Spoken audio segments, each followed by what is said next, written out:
Welcome to my channel. Try to hear the latest story. 3 days before the wedding, her maid of honor quit the bridal party. No explanation, just tears. I found her crying in her car. She said, "You deserve to know what she did to me." Then looked me in the eyes and asked, "Do you know who the baby belongs to?" The call came at 9:47 p.m. on Tuesday night, 3 days before Sarah's wedding. My phone buzzed against the kitchen counter as I finished loading the dishwasher, and when I saw my fiancé's number, I expected to hear last-minute venue details or flower arrangements gone wrong. Instead, Sarah's voice cracked through the speaker with a tremor I had never heard before. "Marcus is gone," she said, referring to her maid of honor. "She just called and said she can't do the wedding." She wouldn't explain anything, just kept apologizing and crying. I dried my hands on the dish towel, processing this information.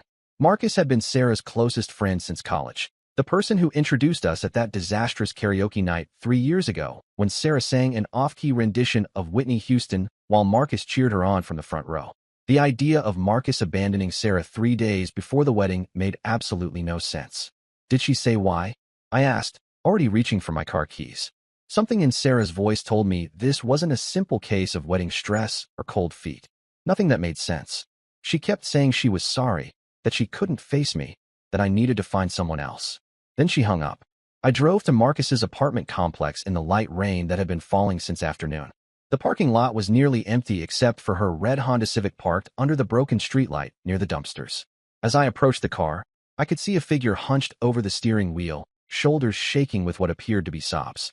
Marcus looked up when I tapped on the passenger window, her mascara creating dark rivers down her cheeks. She unlocked the door without speaking, and I slid into the seat beside her. We sat in silence for several minutes while she gathered herself, the only sound coming from the rain pattering against the windshield. "You deserve to know what she did to me," Marcus finally said, her voice barely above a whisper. She turned to face me, her eyes red and swollen from crying. "But first, I need to ask you something, and I need you to be completely honest with me." The intensity in her gaze made my stomach tighten. Marcus had always been direct, but this was different. This was the look of someone who had discovered something that changed everything. "Do you know who the baby belongs to?" The question hit me like a physical blow. I stared at her, trying to process what she was asking. "What baby? Marcus, what are you talking about?" She reached into her purse and pulled out a folded piece of paper, her hands trembling as she handed it to me. "I found this in Sarah's desk drawer yesterday when I was helping her organize the wedding gifts. I was looking for the vendor contact list, and I found this instead." The document was a medical report from an obstetrics clinic dated 6 weeks ago. Sarah Mitchell, age 27, first prenatal visit. Estimated gestational age, 8 weeks. The words swam before my eyes as I tried to make sense of what I was reading. Sarah was pregnant, and she had never mentioned it to me. "This has to be a mistake," I said, though even as I spoke the words, I knew they weren't true. The report was detailed, complete with Sarah's full name, date of birth, and insurance information. Maybe she was going to surprise me. Marcus shook her head slowly. "Keep reading." I flipped to the second page, where a handwritten note was clipped to the medical chart. The writing was unmistakably Sarah's, listing questions she apparently wanted to ask the doctor, genetic testing options, paternity determination procedures, and at the bottom of the page, a name that made my blood run cold. David Chun. Contact about timing. David Chun was my business partner, the co-owner of the consulting firm we had built together over the past 2 years. More than that, he was supposed to be my best man at the wedding on Friday. The same David who had been spending increasingly more time at our house over the past few months, ostensibly to discuss business, but often staying for dinner, helping with wedding preparations, becoming what I had assumed was a close family friend. "How long have you known?" I asked Marcus, though I wasn't sure I wanted to hear the answer. I suspected something was wrong about a month ago. Sarah started acting differently around me, more secretive, more distant. Then last week, I saw her leaving David's apartment building early in the morning. She was wearing the same clothes from the night before. The pieces were falling into place with horrible clarity. Sarah's recent mood swings, which I had attributed to wedding stress. Her insistence that David handle more of the wedding planning details. The private conversations that stopped abruptly when I entered the room. The way she had been avoiding physical intimacy for the past several weeks, claiming exhaustion from work. "But why are you telling me this now? Why resign from the wedding party?" Marcus wiped her eyes with the back of her hand. "Because Sarah came to me this afternoon. She said she needed my help with something after the wedding, something that would require me to lie for her. She wanted me to be her alibi for a weekend trip she was planning with David, supposedly a business conference that spouses weren't invited to. She said it would be their last chance to be together before she settled into married life. The rain had intensified, drumming against the roof of the car like bullets. I felt nauseous, betrayed not just by Sarah but by David, the person I had trusted with my business, my future, and apparently my fiancé. But there was something else in Marcus's expression, a hesitation that suggested she was holding back additional information. There's more, isn't there? She nodded reluctantly. I think this has been going on longer than just a few months. Remember Sarah's business trip to Chicago last year? The one where she extended her stay by 3 days. I remembered. Sarah had claimed the conference was more valuable than expected, that she needed extra time to network and attend additional seminars. I had been proud of her dedication to her career, encouraging her to take advantage of every opportunity. David was in Chicago that same week. I saw the travel receipts when I was helping organize your business files for tax season. Same hotel, overlapping dates. The full scope of the betrayal was becoming clear, a year-long deception that had been carefully planned and executed while I remained completely oblivious. But as devastating as this revelation was, I could see in Marcus's face that we had only scratched the surface of whatever conspiracy had been unfolding around us. I didn't sleep that night. Instead, I sat at my kitchen table with a yellow legal pad, trying to piece together a timeline of Sarah and David's relationship. Marcus had given me copies of everything she found, and I spread the documents across the surface like a detective working a case. Because that's what this had become, a mystery that I needed to solve before walking down the aisle in 3 days. The medical records were just the beginning. Marcus had also found credit card statements tucked behind Sarah's computer monitor, statements for an account I didn't know existed. The charges painted a picture of secret meetings, expensive dinners at restaurants across town, hotel stays during times when Sarah claimed to be working late, purchases at baby stores dating back 2 months. At 6 a.m., I called in sick to work and drove to David's office. Our consulting firm operated out of a converted warehouse in the industrial district, and David was always the first to arrive, typically by 7. His BMW was already in the parking lot when I pulled up, which meant he was either genuinely dedicated to work or using the empty office for activities I preferred not to imagine. I used my key to enter through the back door, moving quietly through the maze of cubicles toward David's corner office. The light was on, and I could hear him talking on the phone, his voice carrying that animated tone he used when discussing deals or strategies. As I got closer, I realized he wasn't discussing business. She still doesn't suspect anything, David was saying. Marcus was getting too close, but Sarah handled that situation. The wedding will proceed as planned, and afterwards we can implement the exit strategy we discussed. I pressed myself against the wall outside his office, straining to hear the conversation. David was using his Bluetooth headset, pacing around his office as he spoke to whoever was on the other end of the call. The timing is perfect, actually. Once she's legally married to him, the financial arrangements become much more complex. Community property laws, shared assets, business partnerships. She'll be entitled to half of everything, which means we'll have access to resources we could never reach otherwise. My blood ran cold as I began to understand what I was hearing. This wasn't just an affair. This was a calculated scheme to defraud me, using marriage as a legal mechanism to access my assets and business equity. Sarah wasn't just cheating on me. She was actively planning to rob me. The baby complicates things slightly, but Sarah thinks she can manage that aspect. If necessary, we can always claim the timing was uncertain, that it could belong to either father. Paternity tests can be delayed, manipulated, especially if she maintains the fiction of wanting to preserve the marriage. I fumbled for my phone, activating the voice recording app as David continued his conversation. If this was going to court, I would need evidence of their conspiracy. No, I don't think he suspects anything. Marcus was the only real threat, and Sarah neutralized that by making her feel complicit. Guilt is a powerful motivator. Marcus won't say anything because she thinks she's protecting Sarah from consequences. The pieces were falling into place with sickening clarity. Marcus's resignation wasn't just about discovering the affair. She had been manipulated into believing that revealing the truth would somehow hurt Sarah more than help me. Sarah had played her perfectly, using their friendship as a weapon to ensure silence. David's conversation continued for another 10 minutes, revealing details about bank accounts I didn't know existed, business partnerships that had been formed without my knowledge, and a timeline for transferring assets that began immediately after the wedding ceremony. They had planned this for months, possibly longer, turning my trust and love into tools for their elaborate theft.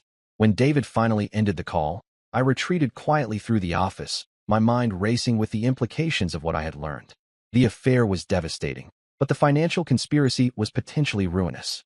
If they succeeded in their plan, I would lose not just my marriage, but my business, my savings, and my financial future. I drove directly to Marcus's apartment, finding her in the same red Honda Civic, this time parked outside a coffee shop. She looked like she hadn't slept either, her hair pulled back in a messy ponytail and dark circles under her eyes. When I knocked on her window, she looked up with the expression of someone who had been expecting bad news. I recorded David's phone conversation this morning, I said as I got into the passenger seat. This isn't just an affair, Marcus. They're planning to steal everything I own. I played the recording on my phone, watching Marcus's face change as she absorbed the full scope of Sarah and David's conspiracy. When it ended, she sat in stunned silence for several minutes, processing the implications of what we had heard. She used me, Marcus finally said, her voice hollow with realization. She made me feel like I was protecting her, like keeping the secret was an act of friendship. But she was just making sure I wouldn't warn you. We need to gather more evidence, I said. If we're going to stop this, we need documentation of everything they've planned. Bank records, legal documents, communications between them. Marcus nodded slowly, then reached into her purse and pulled out a key ring. Sarah gave me her spare keys last month, asked me to check on the house while she was traveling. I never returned them. The plan began to form as we sat in the car, rain still pattering against the windows. We would search Sarah's house while she was at work, looking for additional evidence of the conspiracy. We would examine her computer, her files, her personal documents. We would build a case that would not only prevent the wedding but potentially result in criminal charges for fraud and conspiracy. But as we prepared to leave the coffee shop parking lot, Marcus grabbed my arm with sudden urgency. There's something else, she said, her voice tight with anxiety. Something I didn't tell you last night because I wasn't sure it was connected. But after hearing that recording, I think it might be part of their plan. She pulled out her phone and showed me a text message she had received 2 days ago from an unknown number. Stop looking into things that don't concern you. Some secrets are better left buried. The threatening message changed everything. If Sarah and David were willing to intimidate Marcus, it meant they knew we were getting close to the truth. It also meant they might be dangerous in ways I hadn't considered. But we had come too far to stop now. And with only 2 days remaining before the wedding, time was running out to prevent their plan from succeeding. Sarah's house felt foreign as Marcus and I entered through the back door, like visiting the home of strangers rather than the place I had spent countless evenings over the past 3 years. The familiar furniture and photographs took on sinister undertones when viewed through the lens of deception, each shared memory now tainted by the knowledge that Sarah had been planning my destruction while smiling and discussing our future together. Marcus headed directly to Sarah's home office while I searched the bedroom, looking for any additional evidence of the conspiracy we had uncovered. Sarah's laptop was password protected, but I knew her well enough to guess that she would use something predictable yet personal. After trying several combinations, David Chin 2024 unlocked the screen, revealing a desktop that made my stomach lurch. Folders labeled Exit Strategy, Asset Transfer, and Legal Documentation were arranged neatly alongside normal work files. I opened the first folder and found detailed spreadsheets listing every asset I owned, my half of the business, my savings accounts, my investment portfolio, even the vintage motorcycle I had restored in my garage. Next to each item was a dollar amount and a notation about accessibility after marriage. The asset transfer folder contained draft documents that had been prepared by a law firm I didn't recognize. Power of attorney forms, business partnership modifications, and bank account authorizations that would give Sarah complete control over our shared finances after the wedding. The documents were sophisticated, professionally prepared, and designed to be implemented gradually over the months following our marriage to avoid suspicion. But it was the legal documentation folder that revealed the true scope of their planning. Sarah had consulted with a divorce attorney 6 months ago, long before any of their plan had been set into motion. The consultation notes outlined strategies for maximizing her settlement in the event of a divorce, specifically focusing on community property laws and business valuation methods that would give her access to the largest possible portion of my assets. Marcus, you need to see this, I called, and she appeared in the doorway with her own disturbing discoveries. I found correspondence between Sarah and David going back 18 months, she said, holding a thick folder of printed emails. This isn't just about money, Marcus. They've been planning your complete destruction. She handed me the folder, and I began reading through emails that documented a relationship I had never suspected. The early messages were flirtatious but relatively innocent, discussing business opportunities and shared interests. But as the timeline progressed, the tone shifted towards something much more calculating. David thinks you're weak, Sarah had written in an email dated 8 months ago. He says you trust people too easily, that you never verify anything or ask the hard questions. That makes you the perfect target for what we have in mind. The pregnancy changes the timeline slightly. David had responded in a more recent exchange. But it actually works in our favor. A pregnant wife filing for divorce looks sympathetic to judges and juries. We can claim you became emotionally abusive when you learned about the baby, that you questioned paternity and made unreasonable demands. The emails revealed that they had been building a narrative of my supposed inadequacies and failures, creating a fictional version of our relationship that would justify their actions when the time came to implement their exit strategy. They had documented fake arguments, manufactured evidence of my alleged financial irresponsibility, and even taken photographs of me in compromising positions that had been staged without my knowledge. But the most devastating discovery came in the form of a voice recording that Sarah had made during one of our private conversations 3 months ago. She had secretly recorded me discussing my concerns about business competition and market challenges, then edited the audio to make it sound like I was planning to embezzle money from our own company. The doctored recording was convincing enough to potentially result in criminal charges. "They're not just planning to steal from you," Marcus said as we continued examining the evidence. "They're planning to frame you for crimes you didn't commit. The goal isn't just divorce. They want you in prison while they liquidate everything you own." The sophistication of their scheme was breathtaking and terrifying. Every conversation, every shared moment, every expression of love and trust had been weaponized against me. Sarah had been collecting ammunition for months, building a legal case that would destroy not just my finances, but my freedom and reputation. As we continued searching through Sarah's files, Marcus made another discovery that added a new dimension to the conspiracy. Hidden in a sealed envelope at the back of Sarah's desk drawer was a birth certificate for a child I had never heard of, Emma Chun, born 14 months ago, father listed as David Chun, mother listed as Jennifer Walsh. "Who is Jennifer Walsh?" I asked, but even as I spoke the name, I realized I knew the answer. Jennifer Walsh was David's supposedly ex-girlfriend, the woman he claimed to have broken up with over a year ago when he started getting serious about his career and business ambitions. According to David, Jennifer had moved to Seattle and cut off all contact. But the birth certificate told a different story, suggesting that Jennifer was still very much part of David's life, and that they already had a child together. This means David was lying about his relationship status when he got involved with Sarah, Marcus said. If he's still with Jennifer, then Sarah isn't his girlfriend. She's just a mark in his con game. The realization added another layer of betrayal to an already devastating situation. Sarah wasn't just cheating on me. She was being used by someone who had never intended to leave his existing relationship. The baby she was carrying might not even result in the life partnership she was expecting. David was manipulating both of us, using Sarah's emotions and my trust to execute a scheme that would benefit only him. But our investigation was interrupted by the sound of a car door slamming in the driveway. Through the bedroom window, I could see Sarah's silver Lexus parked behind my car, blocking our escape route. She was home early from work, and we were trapped in her house with boxes of evidence that would expose everything we had learned. Marcus grabbed the most important documents while I quickly shut down the laptop, trying to cover any traces of our presence. But we could hear Sarah's key in the front door lock and her footsteps in the hallway as she entered the house. We had seconds to hide or escape before she discovered us going through her private files. "Back door," Marcus whispered. But as we moved toward the rear of the house, we could hear Sarah calling out, "Hello? Is someone here?" I saw Marcus's car in the parking lot. We were caught, and there was no way to explain our presence in her house or the evidence we had gathered without revealing everything we knew. The confrontation I had been dreading was about to happen, 2 days before the wedding. With proof of conspiracy and fraud spread across Sarah's desk, like playing cards in a poker game, where everyone was bluffing except us.